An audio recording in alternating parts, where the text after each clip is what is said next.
First story is titled, Am I the a-hole for using my daughter's life kickstart money to pay for her child and refusing to give her any of her sisters to go to college? Long story short, the hubs and I have two daughters, one aged 21, one aged 18. We put $80,000 away for both of them in a life kickstarting fund.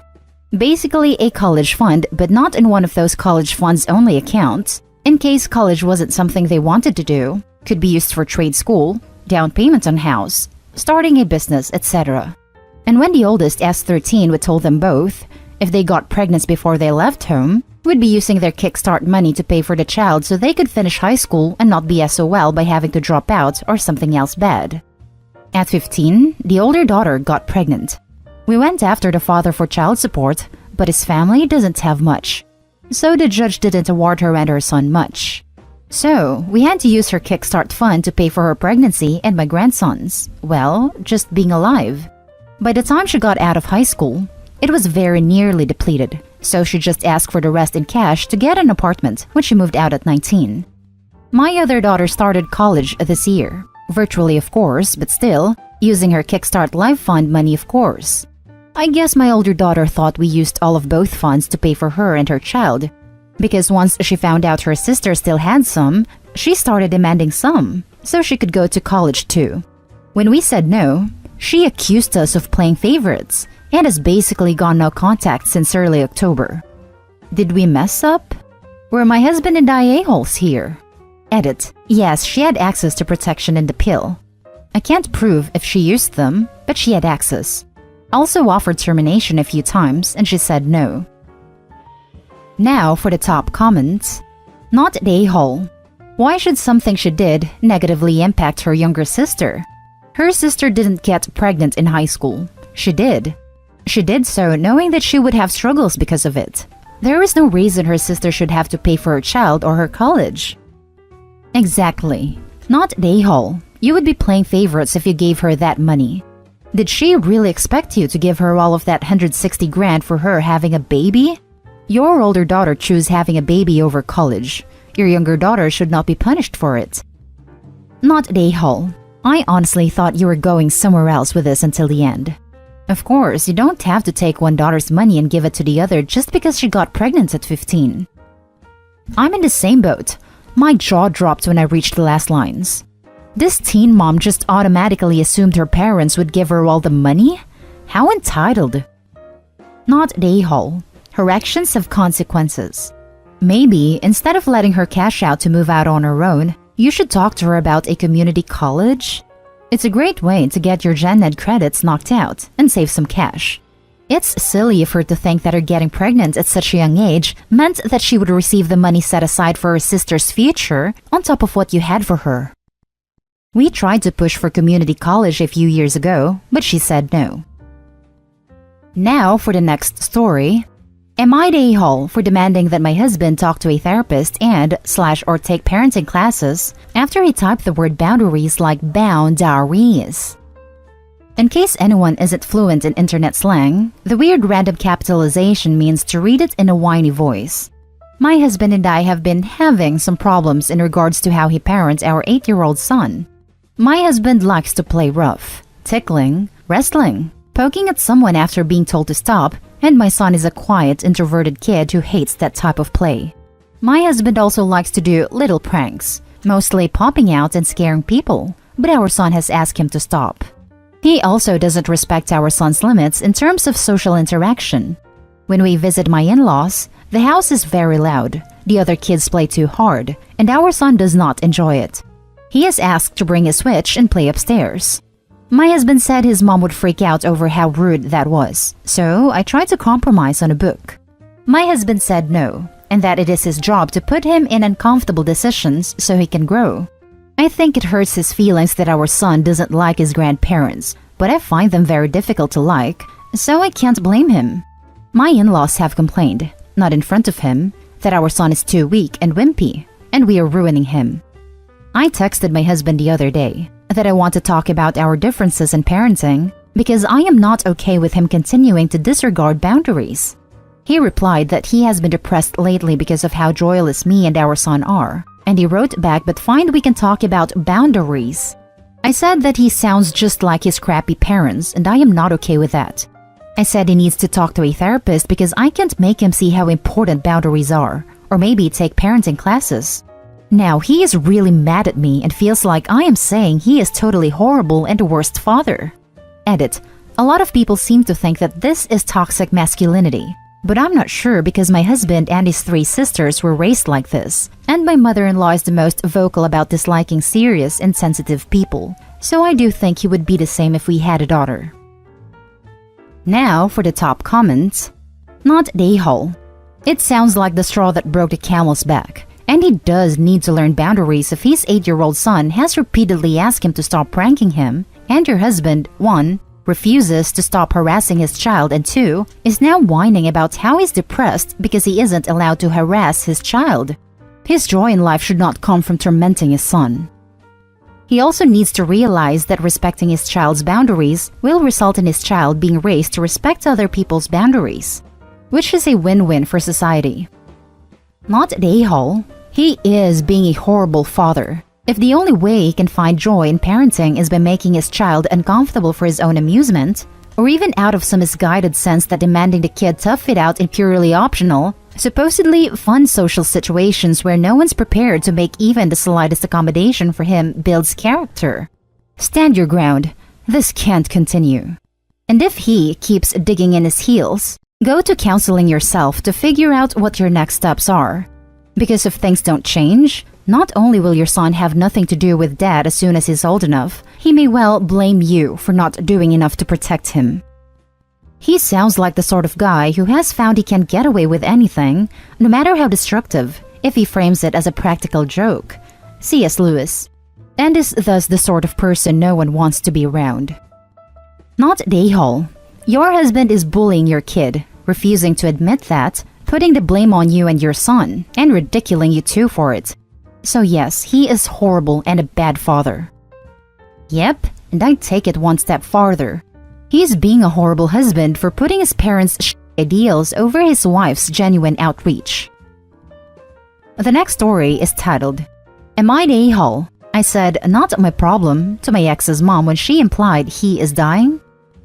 My ex and I broke up 3 years ago. To be honest, the severance of the relationship wasn't amicable. We tried communicating a few months after, because they said that's what adults do, but I realized he wasn't in a good place, so I went no contact from then on. He was diagnosed with a brain tumor, so everyone, his friends and family mostly, thought the breakup wouldn't push through. Kinda how some make a baby to save the marriage, I suppose. But there were just so many underlying issues in our relationship that a sympathy over a tumor can't fix. So yes, 3 years ago, I am the a-hole because at the height of the surgery, the post-surgery treatment, and the therapy, I still broke up with him. I am the a-hole because I didn't want my life saddled with the biggest man-child I ever met. Tumor aside, this was one of my chief issues with him. So fast forward to today, I received a message from his mother. It started with the usual "how are yous and how's everyone?" Then came the request. Since we're still friends on Facebook, she kept seeing all my posts about the traveling, the motorcycle rides, the quaint restos, the art workshops, basically me just having a life. The mother is asking if I'd be so kind as to bring his son, my ex, along on these adventures because she fears he hasn't long to live, and that she wants his son's life to have some color again. This won't fly because A, I have a fiancé. I'm pretty sure the idea won't sit well with him, that there will now be a third person in our little adventures. B, just thinking of the setup that I have to pick up my ex, bring him along, pay for his food, then take him back to his place is a nightmare that I don't want to revisit. So I told his mother, sorry, but no, and just stated reason A, and that I wanted to respect my fiancé. The mother tried insisting, and even asked if I didn't care if her son has become an invalid and can't do much. He now walks with a cane and apparently needs help constantly. So for the third time in this post, I might be the a-hole because I gave another firm no. Told her it wasn't my obligation, nor my problem, to fulfill anything that's lacking in his son's life. Now I'm getting messages from his family, how I'm such a selfish witch that couldn't spare a bit for a dying person. Am I the a-hole? Edit 1. Okay, wow, I am overwhelmed with all of your responses. Thank you very much. Since many of you are asking about why I was even asked by the mom, when we were still together, I usually paid for things because of the disparity in our income. I'm really awkward about money, and my dad used to tell me that I have to be understanding with matters like that. Example on dinner dates. I can't expect a person to go Dutch when they obviously can't afford their half. I guess he and his family got used to the idea too much. And yes, maybe I let them at some point. I resented the fact that they seemed to have a thing for fancy stuff. Like the mom was asking for an insanely expensive bag for her birthday, one that I never even dreamed of owning. I said no to that, by the way. To summarize, perhaps because I have, and shown, the capacity to provide, and also the means to move, he would always want that I drive him around, pick him up from his house, and when the date's over, drop him off. I can only assume they don't have anyone within their circle who can provide such convenience. Edit 2. I'm not really 100% sure if he's already dying since the mom has a flair for the dramatic. Now for the top comments. Not an a-hole. His own mom and family can take him on these adventures if she's so concerned about it. Exactly. You shouldn't feel bad for living your own life and moving on from your wrecks. His mother and all the family could divide costs so they can take him on these types of trips. It isn't up to you to do that. Not an a-hole. Y'all broke up. You moved on with your life. You don't owe them anything, and it would be weird if he was there. The mom is the a-hole for trying to guilt trip you. It's a lot of money and time to do those kinds of trips. For her to expect you to be okay with it is kind of crazy. She could always take him out. Does he not have any other friends to do stuff with? Family? It's not your responsibility to make sure he lives his life. I think it's because they know I'm financially more capable than them. When we were still together, I was the one who usually paid for dinners, movies, out-of-the-country trips, etc. I also had to drive him around then since he didn't have a car and disliked public transportation. I think that's what the mom is missing since they can't do those things themselves. But yes, you are right. It takes a lot of money and time. In fact, we used to fight a lot about it. I hated the pressure they gave me then, just because I made a lot more. Not an a-hole. His misfortune is not your responsibility. You've moved on with your life, and he and his family obviously couldn't get over that. Sure, that really sucks for him and his family, but like you said, it's really not your problem. Info. How long were you all together? 3 years. Then a few months after that was sort of ambiguous because of the tumor news. Now for the last story. Am I the a-hole for refusing to help out my newly pregnant sister? My sister is 18, I am 29 female. She recently just found out she is pregnant and is panicking pretty hard right now. She thinks it's going to destroy her life, but has pretty strong beliefs against contraceptives and termination. Anyways, so she is 7 weeks pregnant and still lives at home with our extremely toxic mother and her equally as toxic father. She calls me for the first time in months to tell me this and then goes on to ask if she can move in with me and my family. I have a family of 4 and a home that just barely fits all of us. Originally, I told her that it would be fine, but I had stipulations.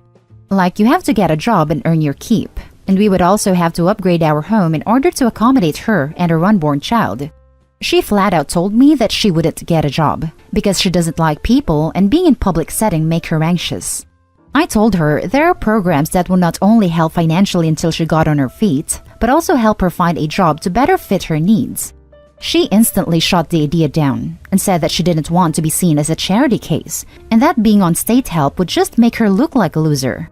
Instead, she suggested that her boyfriend move in as well and work part-time so that she could have help with the baby.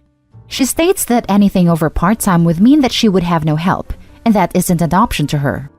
Keep in mind that this entitled attitude is stemmed directly from our mom and her dad. She never used to be like this, but it seems as though the second she turned 16, a switch flipped and she started following their path of ignorance. I've tried steering her in the right direction with no luck. Admittedly, it is probably due to the fact that my life is far too chaotic to give her the one-on-one that she needs. She has learning disabilities as well as abandonment and trust issues. So after she tells me this, I told her that we wouldn't be able to help her. That her boyfriend moving in with me and 3 extra mouths to feed, and realistically, a part-time job wouldn't even begin to cover the added expense of upgrading to a bigger home to accommodate her. She immediately started saying that I was selfish, just like our mother, and that I never cared about her like I claimed I did. She is now trying to guilt me by saying that she is basically going to end up homeless, because apparently, our mother threatened to kick her out unless she signs over rights of her baby to my mother, who desperately wants another child. Am I the a-hole for sticking to my guns and saying no unless her or her boyfriend get a full-time job instead of a part-time? Now for the top comments. Not the a-hole. Also, WTF. If a baby is going to ruin your life and you're against contraceptives and termination, don't have intercourse. She's screwing up her life, not a baby. And that baby is going to be screwed as well. She should just terminate or commit to giving it up for adoption. I told her the same thing. I even asked why she didn't take the morning after pill, and her response was, that's the same thing as termination. She has a half-fat, backwards way of thinking. Not the a-hole. Why can't she go move in with her boyfriend if she wants him to support her like that? She could also get a job in childcare herself. Not much interaction with adults. If she can't handle that, she probably can't handle a baby then. I asked her that, and apparently where he still lives at home with his parents, it's not an option. God, no, not the a-hole. Saying no is the best thing you could have done here. She thinks it's going to destroy her life but has pretty strong beliefs against contraceptives and termination. Too bad she doesn't have such strong feelings about the consequences of copulation. She is being belligerently ignorant at every level. She's got all sorts of entitled opinions and demands, and if you let her and her boyfriend move in, it would be an absolute disaster, and I could see this destroying your marriage. She made a big girl decision to have unprotected action. Let her deal with the big girl consequences. Nothing you do is going to change her attitude or make her less lazy and entitled. She is not your responsibility. And that's the end of this video, folks. As always, leave a comment and hit like and subscribe. And if you want more of this content, turn your notification on to get updated on the latest videos. And I'll catch you with the next one. Stay safe.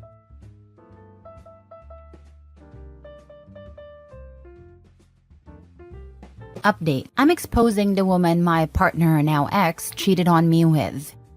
Original post. I, 34 female, had been with my boyfriend, 35 male, for 7 years when I discovered that his close female friend, 33 female, who gets him like no one else, has been sending him nudes, texts, and begging him for hookups. He has been reciprocating. What bothers me even more is that she's married, and her husband has no idea. They've stayed in hotels together multiple times, while both lied to my face, insisting that nothing was going on. Meanwhile, I've quietly collected evidence, taking screenshots of everything I found on his phone. I stupidly told my partner I would forgive him if he gave her up, but he adamantly refused. He said he loved her more than me, but still wanted to keep both of us. So, I've been quietly preparing to move on without him. I let him renew the lease in our house while I sort out my finances. And I'm planning to expose her as karma for all the lies. Thanks to my partner buying her adult toys in Amazon, I know where she lives. She stays with her husband's family, and here's the kicker. She can only remain in the country because she's married.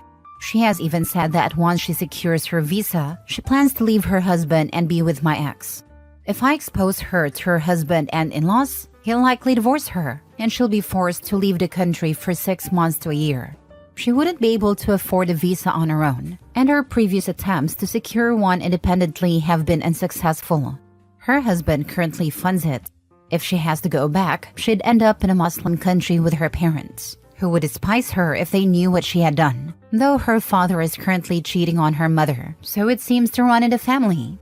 I wouldn't even consider doing this, and I might have forgiven her if she hadn't lied to my face.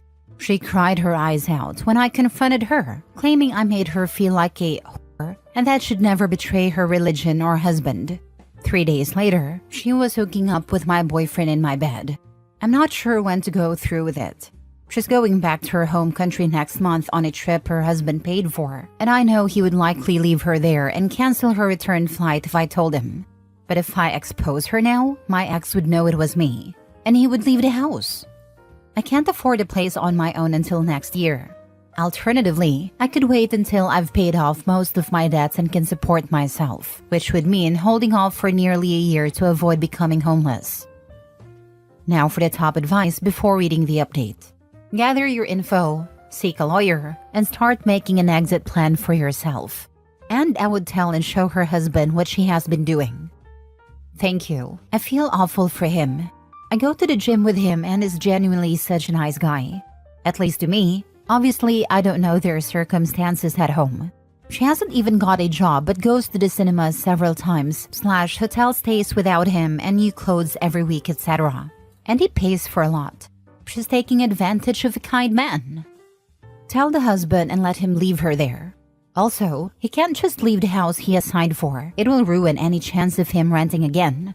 Plus, he will be required by law to pay. Tell her husband. Send him the evidence and let the chips fall where they may. Oh, I didn't know that. In about 10 months, I could afford a place by myself, which is what I was planning on waiting for, but if I can do it sooner. I don't know where you live, but be careful with assuming your partner can't leave the home / be removed from the rental agreement. There are places where a renter can pay a penalty to be removed from the lease. Check your local laws and also your rental agreement. The agreement should or might have a clause that explains if / how a renter can break the agreement. I don't want you to get stuck with a house you can't afford if your partner leaves, because you assumed he legally couldn't when in fact he could. Thank you. I'm avoiding putting where I live just in case either of them comes across this.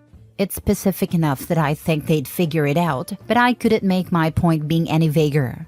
It's why I'm considering waiting a few months until I'm better financially, as much as I'm itching to do it next week while they're on holiday. I can afford all bills with ease once I've finished paying off this awful loan I've had for a while. He genuinely thinks I'm happy partaking in an open relationship, so he has no reason to want to leave at the moment. I think the sensible option is to wait, but it means you guys will have to wait a few months for an update. Now for the first update. Last night, I bumped into her husband at the gym. Since she wasn't with him, I decided to tell him everything. He had suspected she was cheating but didn't want to believe it, and thought they could work on their marriage, until I showed him the screenshots. I also told him about her plan to divorce him once she obtained citizenship. She asked for some time to gather any evidence he could find, like the adult toys my ex bought her to strengthen his case. He also asked if I could anonymously report the situation, because he didn't feel ready to face it himself. He wasn't angry, just incredibly sad, and I've felt awful for putting him through this. But he didn't deserve to be used like that. This confrontation happened sooner than I expected, but he promised to protect me from any fallout, considering I took a risk by telling him the truth. If they get an amicable divorce, she'll have 60 days to leave the country and would need to restart the visa process to return. If she is charged with lying to gain a visa, she could be banned for 10 years. I'm not sure if cheating qualifies as lying for the visa, but I don't have proof of that yet. Second update's a month later. A lot has happened in the last month. It feels like the first post was ages ago, given how stressful things have been. As kind of expected, the husband backtracked and decided he wanted to try and save their marriage. He had no idea she had 3 different escape plans lined up to run away with my ex. I did anonymously report her, but I'll never know the outcome. I assume it will come up when they start the divorce proceedings. My ex and I continued living together until about a week ago, but it was unbearable. We'd have moments of peace, then erupt into arguments over the smallest things. The final straw was when my ex started completely ignoring me after I had been driving him to and from work because his car was broken down. I even drove him to the gym, but when I got ready to go in, he told me I wasn't allowed to because she was there, and that I made her uncomfortable. When I told him I wasn't going to change my plans for her, he accused me of being a cruel and horrible person for not supporting their love, and said I deserved to be unhappy. I laughed in his face, threw him out of the car, drove home, packed all of his belongings, and dropped them off at his mother's house. And by dropped off, I mean I tossed them out of the car and called his mom to come get them before they got stolen. After that, I stewed for a bit and then drove to the other woman's house. I told her family everything, and her father-in-law was probably the angriest of them all. I showed them all the evidence and gave them copies. The husband and she tried to play it off as some couple's adult game, but the evidence made it clear that wasn't true. Even if it was, she knew about me and my relationship with him. During this, the husband discovered that she had already consulted lawyers about how to divorce him while staying in the country, so they've now begun divorce proceedings. She's set to return to her home country. She has also blocked my ex and everything because he wasn't supposed to keep her nudes or texts. He had lied to her about living with me and still talking to me. She thought that after I found out about the cheating, he had moved out and cut contact. On a few occasions she saw us together at the gym, he had explained it away as a coincidence. My ex is now blocked and everything and living with his mom. I returned his car to the dealership and accepted a payment plan for breaking the lease early. I'm waiting to hear back from a cute one-bedroom apartment 10 minutes from where I currently live. It's £400 cheaper with a garden for my dogs. I'll lose my deposit and owe for some damages it cost to the house, but I don't care anymore. I won't get to see the rest of the fallout, but I've seen enough to carry on with my life, knowing I hurt them as much as they hurt me. I'm petty, but it's made me feel better. This account will be pretty much inactive from now on as I focus on moving forward and rebuilding my confidence. Thank you everyone for your support and advice. I was truly alone, and it was comforting to know that strangers from all over the world could band together in our shared disdain for cheaters. In the end, the idiot wanted to play with fire and he lost everything. That he did. She probably didn't deserve as much karma as she got, but it is what it is. His own family couldn't care less even after knowing me for all that time. Same for his friends. They supported him. You're a queen. Your ex is genuinely awful. Which dumpster did you pick him up from? Be careful not to collect future partners from dumpsters moving forward. As for her, good riddance. I don't understand people who think the betrayed spouse shouldn't confront the affair partner. Yes, the spouse is the biggest culprit and should get the biggest ass kicking. But if the affair partner is perfectly aware of the entire situation, then screw him. They're not innocent at all. Only if affair partner is truly unaware, then they shouldn't be targeted because they're also a victim. And in this situation, affair partner is your friend and the basis of friendship is loyalty and respect, to which she's shown you neither. So, go off, queen. Thank you, and God knows, you think you know someone. I even said to him, if he'd broken up with me and then got with her, I never would have cared. I would have been hurt but not spiteful over it. And that's what I said, but he did try to argue, before I blocked him, that she didn't deserve any of this, and that she's the innocent party. Last I checked, me and her husband were the only innocent parties, yet we were expected to wave them off into the sunset together? Next story. That's not what you're supposed to do in an open relationship. My ex Gina and I had been dating for about 5 years. She told me she loved me but wanted to open our relationship and experience more of life. I didn't want that at all, and I made it clear that it wasn't my thing. But she kept pushing, and I eventually agreed because I didn't want to lose her. I'm not an extroverted person, and I wasn't really interested in seeing anyone else. So I just kept living my life the same way. Then about 6 months ago, I met Helen through my job. She was really interesting, and we clicked right away. We had similar hobbies and tastes in pop culture, so we started hanging out as friends. Helen knew about my situation with Gina, so we kept it friendly until things got more complicated. One day, a guy asked Helen out, and she turned him down. Afterward, she called me and said that I was the closest thing to a perfect boyfriend for her, even though I had a girlfriend. She admitted she was too into me and felt like accepting the date would have been like cheating on me. It wasn't sexual, but it made me think about my feelings. I asked Helen if she thought we would make a good couple. She said yes, absolutely, but she wasn't going to be responsible for me leaving Gina. I told her to give me a month to figure things out. That night, I broke up with Gina, packed up my things and moved out since it was her lease. I gave her money to cover my share of the bills until February. After the breakup, I kept hanging out with Helen as friends, and eventually I asked her on a real date. She agreed, but made it clear that she was a one-man woman and would never want an open relationship. That was exactly what I wanted too. When Gina found out I had basically left her to be with someone else, she was furious. She accused me of developing feelings for Helen while we were still together, and said that wasn't how an open relationship was supposed to work. She was also upset because she couldn't afford the apartment on her own. I told Gina that I never wanted an open relationship in the first place, but she had insisted on it. I don't think I did anything wrong by moving on with someone who wanted the same things I did. You meeting Helen had nothing to do with your open relationship. You weren't happy with Gina, so you monkey branched to Helen. So I guess the question is whether monkey branching makes you the a-hole. I would not have hung out alone with a woman if I was in a monogamous relationship. I would find it disrespectful. You're not supposed to find a new girlfriend in an open relationship. Hun, you're not supposed to force an open relationship on someone who doesn't want it. Karma. She played stupid games. Got to win a stupid prize.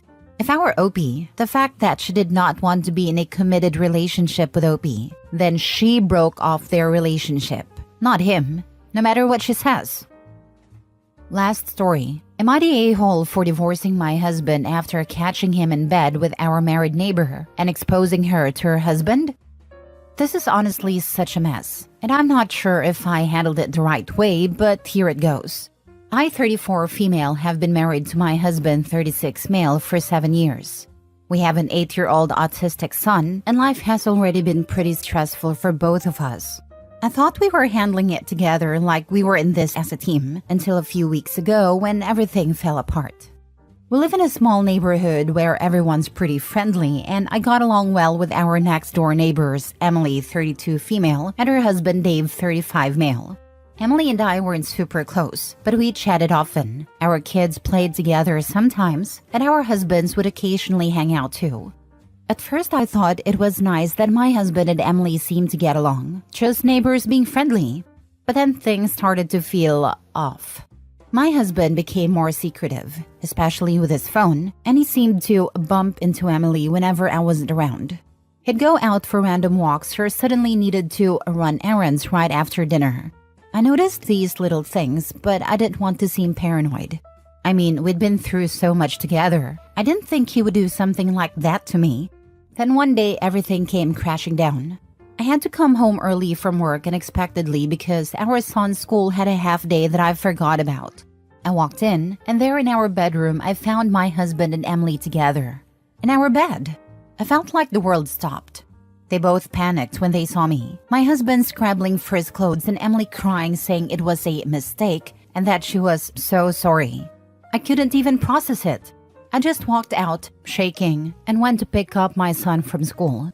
Later that night, I confronted my husband, and he admitted to having an affair with her for the past few months. He begged me to forgive him, said it was a stupid impulsive thing, and swore he loved me and didn't want to lose our family. I was heartbroken and didn't know what to do, but I knew I couldn't stay with someone who would betray me like that. Then there was Emily's husband, Dave. I knew him well enough to know he had no idea what was going on. I couldn't just stay silent and let him be blindsided like I was. So the next day, I went over to their house while Emily was out and told Dave everything. I even showed him proof, texts, pictures, everything I had. He was devastated, obviously, but he thanked me for being honest. And that's when the real drama began. Both my husband and Emily were furious when they found out I told Dave. My husband said I should have kept it between us and worked things out for the sake of our son. Emily called me all kinds of names, saying I had no right to tell her husband and that I ruined her life. She even claimed it wasn't serious, and then I blew everything out of proportion. Now Dave is considering divorcing her, and I've already filed for divorce myself. I'm getting a lot of flack from mutual friends who say I went too far by telling Dave and that I should have tried to keep things private to avoid tearing apart two families. I feel like I did what I had to do, but now I'm questioning myself. Am I the a-hole for divorcing my husband and telling Emily's husband about the affair? Should I have kept quiet and handled it differently? Honestly, her friends need to mind their own damn business and stay out of hers. She's more than welcome and has every right to divorce her cheating ex. So true, they're not real friends. Real friends would support and love her. My advice? Get new friends. Also, show them this post to show them how crappy they are. I love it when cheaters start talking about rights. I'm not even a huge believer in monogamy, despite personally being married for 20 plus years. But a promise is a promise, and betrayal is betrayal. How dare you respond to my complete betrayal of you in a way that reflects poorly on me? Yeah, okay.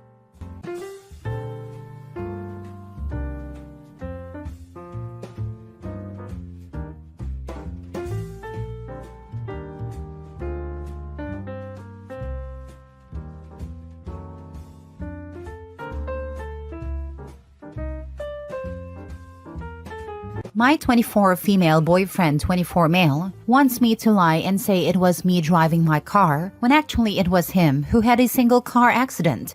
If it's proven it's him, he will probably lose his car insurance. I want to help him but don't know what to do. Original post. Earlier this morning, we were coming back from a party in my car, and my boyfriend was speeding and absolutely plowed into parked cars on the street in front of a donut shop. My car is totaled, and the other 2 cars probably are as well. The cops showed up in record time, and while we were separated, he told them it was me who was driving. The donut shop apparently had video and caught the whole thing. They told him that the video seemed to show him driving, but it wasn't clear, so they would take his word for it.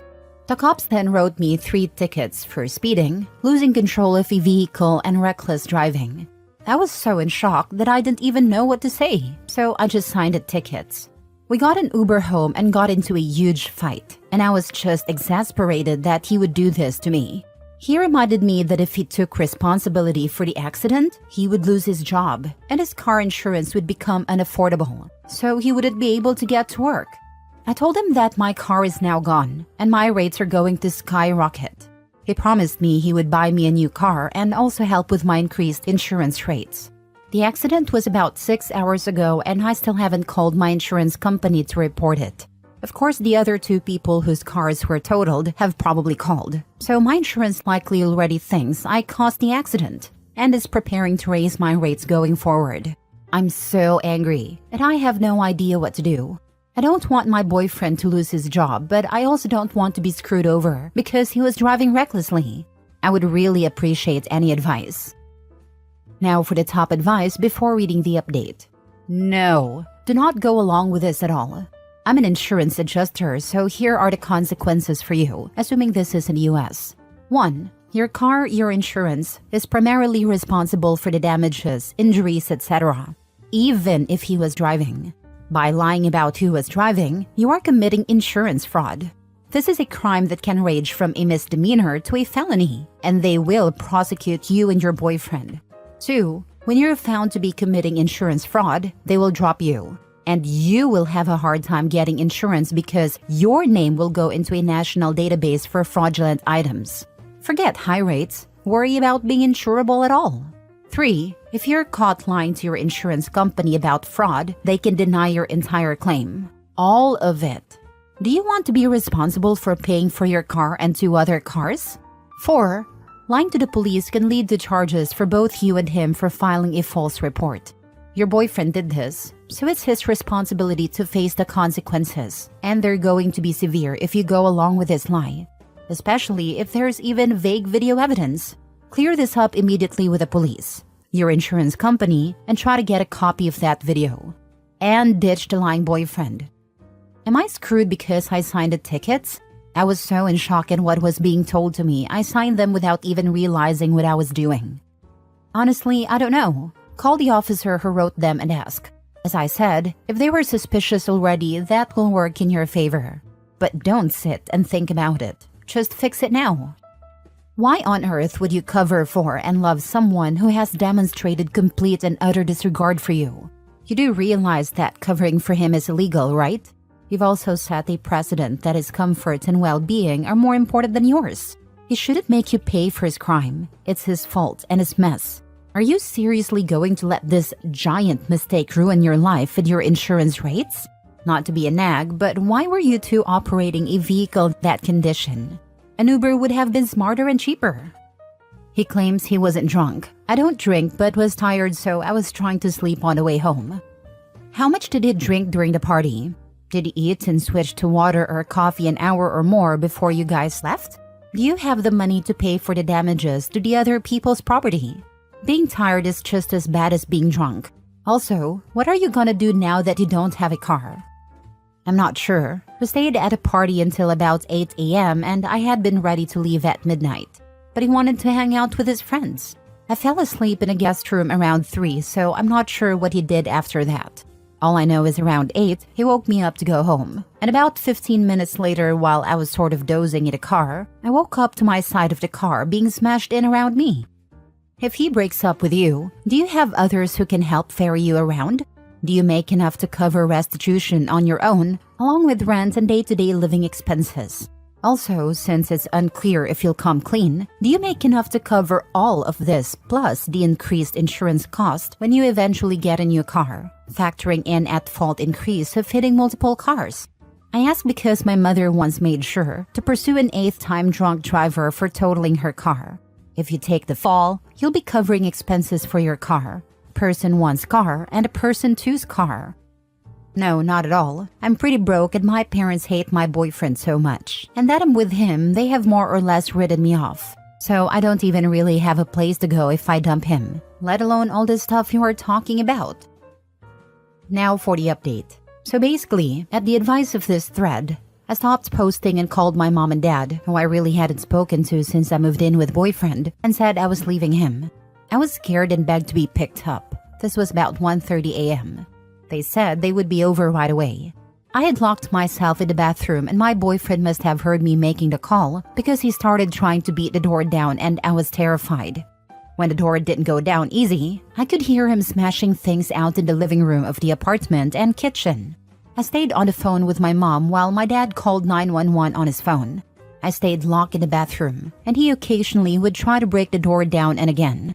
All this time I was crying and so freaking scared, and he was screaming and calling me every name in the book. We have neighbors with kids, and I heard the kids wake up and start crying. And then I'm pretty sure I heard one of the dads beating on our front door telling boyfriend to shut up. Cops showed up just before my parents and immediately put him in handcuffs and put him on a couch, and started taking statements from me and the neighbors. I came out of the bathroom and he looked like a raging chained up psychopath. Everything, and I mean everything in our apartment is destroyed. Walls, plates, pictures, TV, Xbox, ironing board, chairs. My clothes were thrown over the balcony. My makeup was smashed against the wall, and stuffed animals I was given as a baby were ripped apart. I have no idea how long it was, but it was crazy he did so much damage in such a short period of time. My dad and my mom showed up, and my mom started bawling because she hadn't seen me in so long, and my dad looked like he wanted to end my boyfriend. But with the police there, he composed himself really well. We had to stay during the time the police took everyone's statement. It was clear he was going to be arrested for a ton of stuff. I started telling them what caused all this and the story from earlier in the morning. So the officer asked me to get the tickets, and it turns out the officer who wrote the tickets this morning is the guy from the night incident's direct supervisor. So they're going to talk today and if need be, maybe go back to the donut place and look at the footage. Then the worst thing of all happened. My mom was standing sort of by the door as they were taking boyfriend out in handcuffs. My mom gave him a really nasty look and he said something like, "If she goes home with you, you'll just have another who blows her brains out." My older brother ended himself when he was 17 and I was 10. My mom has never gotten over it. Neither have I really. My mom reached out and slapped him as hard as she possibly could. So then the police had no choice but to arrest her as well. They were nice about it and loosely handcuffed her and took her to one of the squad cars. So I got dressed and tried to pack up and salvage whatever I could while my dad went down to bail out my mom. One of the 3 police stayed in a parking lot in his car, just in case any of boyfriend's boys showed up while I got what I could. My mom was in and out pretty quickly and is facing a misdemeanor battery charge which will probably go nowhere. But as you can imagine, while my parents were very happy to get me, they were extremely angry at what had transpired not only yesterday, but the last 6 months or so. I have a very long road ahead to repair the relationship with them. My dad has been mostly silent, but he did take me to the family attorney so he could start working on the stuff from the accident.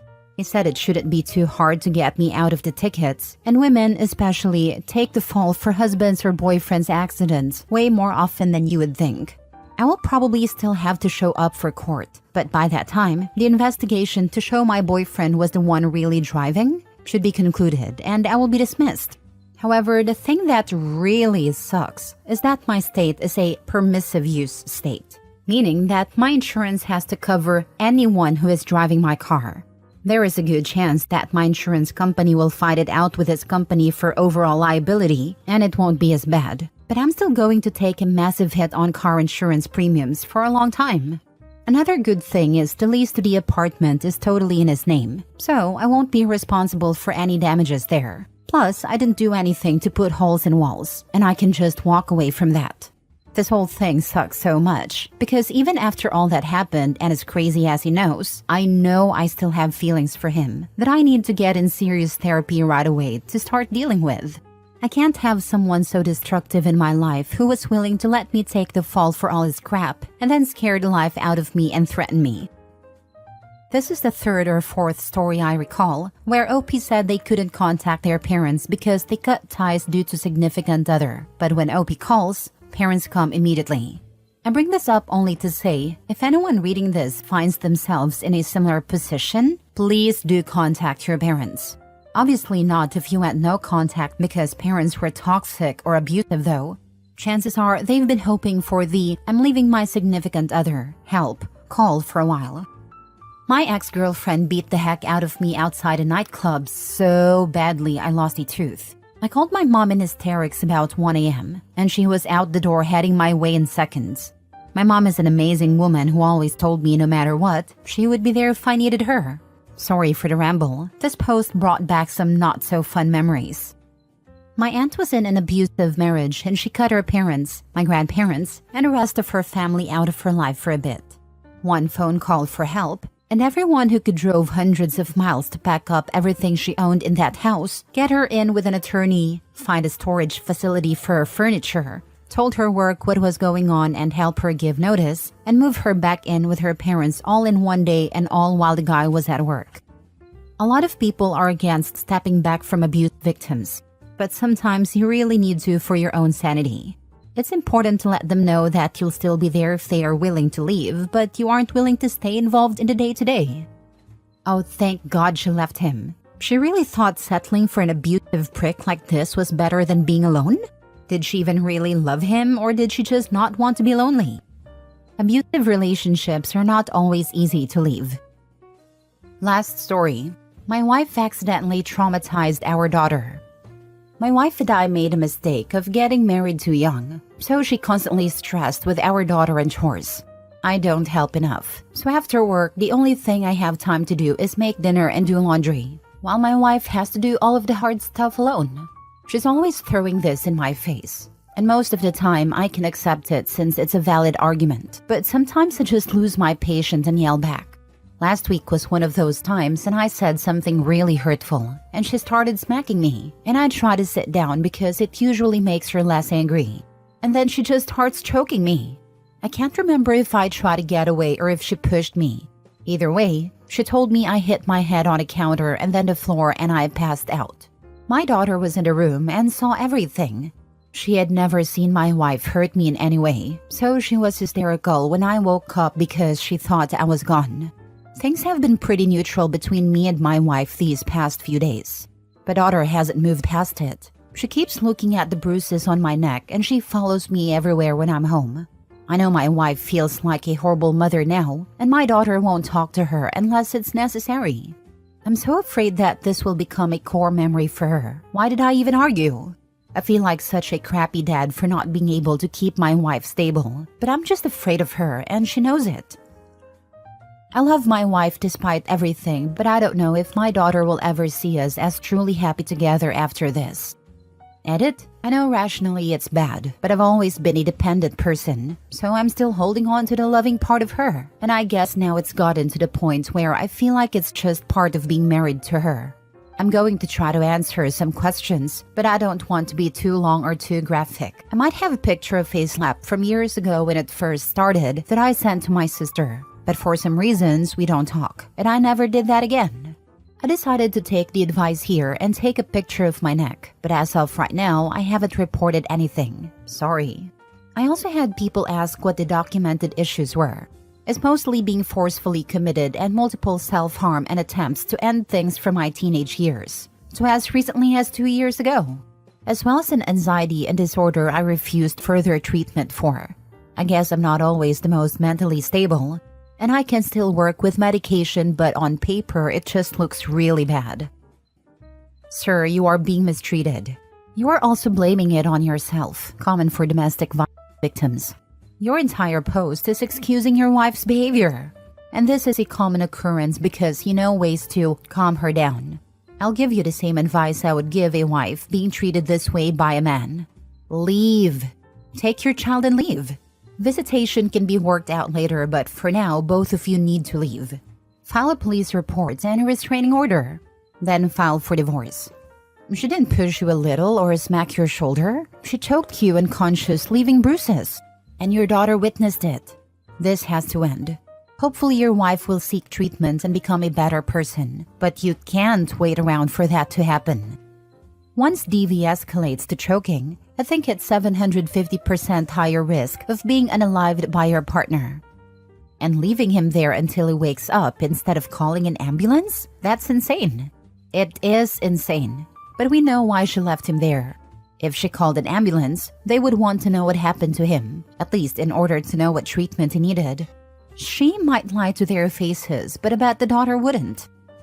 Domestic violence has a tendency to escalate. Please plan a safe escape for you and your daughter. Your wife sounds like a monster. From here on out, the most likely cause of your passing is your wife. She needs actual help. DV is never okay, but you don't choke someone unless you want them gone, even if it's only momentarily. Right now, you're fine. But what about next time? Make no mistake, there will be a next time. This broke a seal. Figure out someone you trust and tell them what happened in writing. Include pictures of any injuries if possible. Unfortunately, you're a man, I'm presuming, so it may be a bit more difficult finding DV resources for you, as well as being incredibly difficult to get police to take you seriously should it come to that. So I'd start preparing now to leave at a moment's notice, even if you plan on counseling. Be safe, OP.